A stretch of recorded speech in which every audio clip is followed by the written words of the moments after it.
Order of today's speeches were completely random, drawn out of a hat.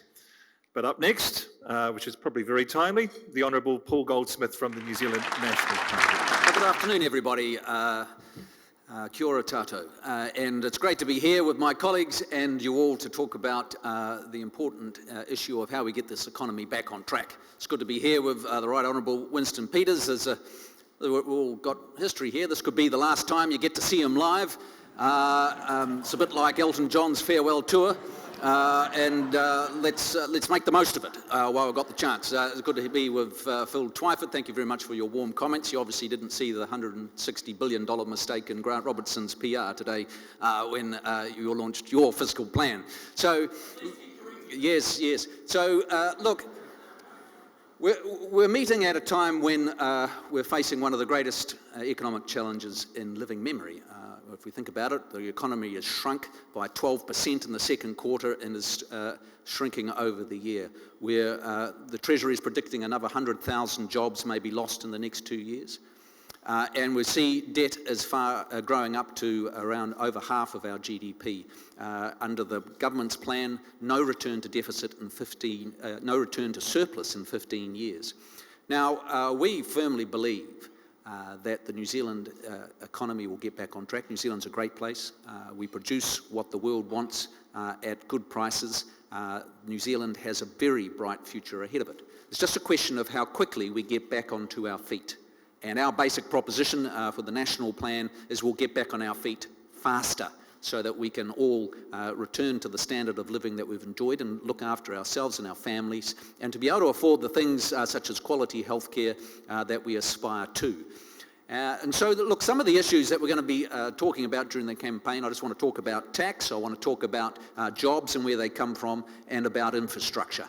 And we'll see if there's any time for anything else. On tax, there's a very, very clear distinction now that New Zealanders get to choose between in the next couple of weeks. On the one hand, you've got Labour and the Greens who want to put up taxes during a recession.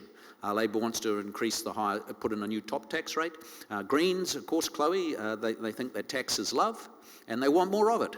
I always thought that love was voluntary, and tax is not so voluntary. But so we, on the other hand, are very focused on giving short-term stimulatory tax cuts from the 1st of December.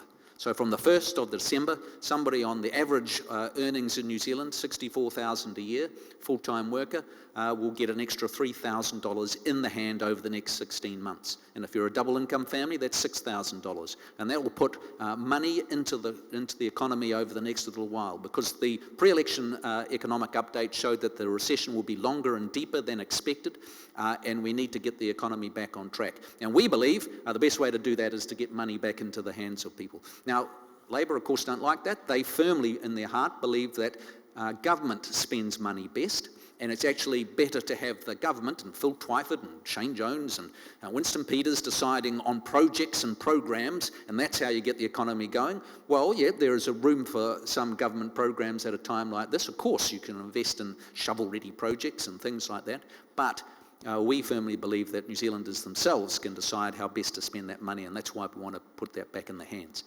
In terms of creating jobs, we're losing 200, possibly another 100,000 jobs over the next 2 years. We've seen 70,000 New Zealanders lose their jobs since March. So where do we create the new ones? And again, there's a very clear choice, very clear distinction. Labour Party believes that the government fundamentally creates jobs. What you do is you borrow money and you spend it on getting people to hunt possums and plant flax bushes, do various projects around the place. And again, that's useful, can be useful, but it's not the whole story.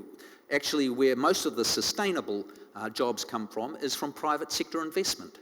It's one of the tens of thousands of New Zealand businesses, large and small, taking on that extra person, taking a chance, expanding their business, taking a risk, getting into a new area, and having a new entrepreneurial activity. And good government's about making it easier for that to happen. And the recipe hasn't changed because of COVID. It's about keeping taxes low. It's about pushing back the tide of regulation and regulatory costs. And what has been astounding us during this crisis, the government seems to have carried on as if nothing's changed. That you put up the minimum wage on the 1st of April, when governments had no revenue, when businesses had no revenue at all, but you'd still put up the minimum wage. And they want to do it again next year. You double the sick leave, no trouble. Why not? Create new public holidays, go back to industrial regulations of the 70s with the industrial fair pay agreements. All these things might be nice if the economy was booming, but when you're struggling to stay afloat in business, it makes it very difficult.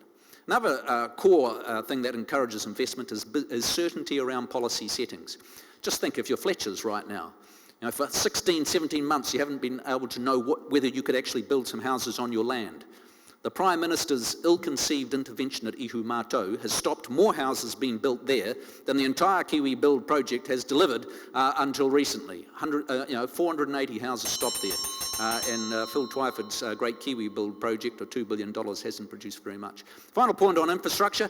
We are the party that's focused on getting stuff done. We're going to get started on the second harbour crossing. It's in part of our plan, in contrast to a Labour Party that is fixated with the slow tram down Dominion Road. And I live on that side of the city, and it goes down the edge of my electorate, and nobody there thinks it's a sensible idea to go on a slow tram down Dominion Road. So I'd be very interested in your questions to Phil about the strange priorities that they have.